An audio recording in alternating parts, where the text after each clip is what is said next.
ఎట్లా అయితే అన్యాయాన్ని ప్రశ్నించాలో అట్లానే మనవాడు అనుకున్నప్పుడు ఒక మేధావి రిటైర్డ్ సుప్రీంకోర్టు జస్టిస్గా పనిచేసినటువంటి వ్యక్తి సుదర్శన్ రెడ్డి గారు, మరి అటువంటి బిడ్డకు వైస్ ప్రెసిడెంట్ ఆఫ్ ఇండియాగా ఒక కంప్లీట్ ఆపోజిషన్ పార్టీ అభ్యర్థిగా దేశంలో ఉన్నటువంటి అనేక పార్టీలు సపోర్ట్ చేసినటువంటి వ్యక్తి గెలవాలని కోరుకోవడం కూడా అది డెఫినెట్గా ఒక పాజిటివ్ ప్రాంతీయవాదం అవుతుందని చెప్పి నేను మనస్ఫూర్తిగా భావిస్తూ ఉన్నాను.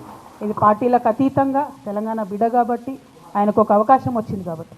అంటే నేను ఒక వ్యక్తిని ఎప్పుడు జీవితంలో మర్చిపోలేను. శేషన్ గారు అని ఉండే, టిఎన్ శేషన్ గారు. ఆయన వచ్చేంత వరకు కూడా ఎవరికి అసలు భారతదేశంలో ఎలక్షన్ కమిషన్ అని ఒకటి ఉందని మా సామాన్య ప్రజలకు తెలియదు. కానీ ఆయన వచ్చిన తర్వాత ఆ పోస్టుకు వన్నే వచ్చింది. సుదర్శన్ రెడ్డి గారు కూడా గెలిస్తే డెఫినెట్గా వైస్ ప్రెసిడెంట్ పోస్టుకు కూడా వన్నే తెస్తారని నేను అనుకుంటున్నాను. ఎందుకంటే అనేక సందర్భాల్లో ఆయన చూసినాం, ఆయన ఇచ్చినటువంటి పాజిటివ్ తీర్పులు కానీ ఆయనకు ఉన్నటువంటి కాన్స్టిట్యూషనల్ ఎక్స్పర్టీస్ కానీ చూసినాం.